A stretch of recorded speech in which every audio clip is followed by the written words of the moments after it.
Oh, eto sa mga gustong mag-alaga ng Australian Red Claw. Tingnan nyo naman kung gaano kalaki yung sipit na itong Australian Red Claw natin na to mga lods. Naputo lang yung isang sipit na ito nung nag-molt. Ayan, pero malaki rin kasi to. Ayan, so mataba pa nga sa daliri natin. So siguro may mga, ang sukat na ito mga lods, breeder natin to eh. Siguro nasa ano na to, 6 inches or mahigit pa.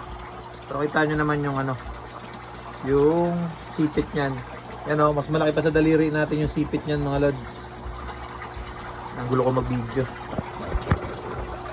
So yan, mas malaki pa sa daliri natin yung sipit. Pag nasipit kayo na ito, sigurado talaga. Ito po yung tinatawag na Australian Red Claw na kita nyo naman sa claw niya, may kulay red. So usually sa mga male natin na ganito, may kulay red. Kapag ka female po, wala silang red sa claw na, sa claw. Ayan. Huli tayo ng isa pa.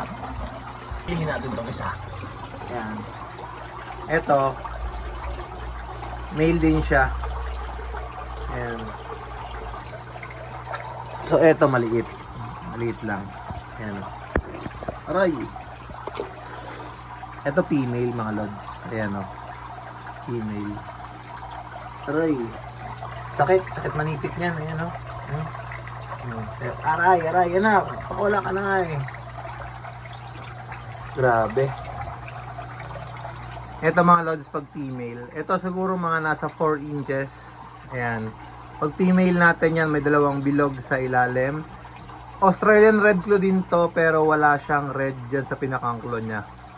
Ayan. So medyo maliit pa tong mga to, pero breeder na rin yan mga lods. Yung mga ganitong size. Almost breeder na rin yan. So kung gusto niyo rin ng ganito, mag-alaga ng ganito sa pond nyo, pwede kayo mag-order sa akin. So nandiyan naman yung number natin, tapos yung FB page natin para makapag-avail kayo ng ganito. So message lang kayo mga lods.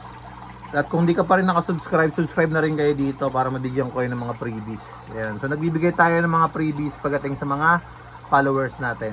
So inquire lang kayo mga lods. Peace.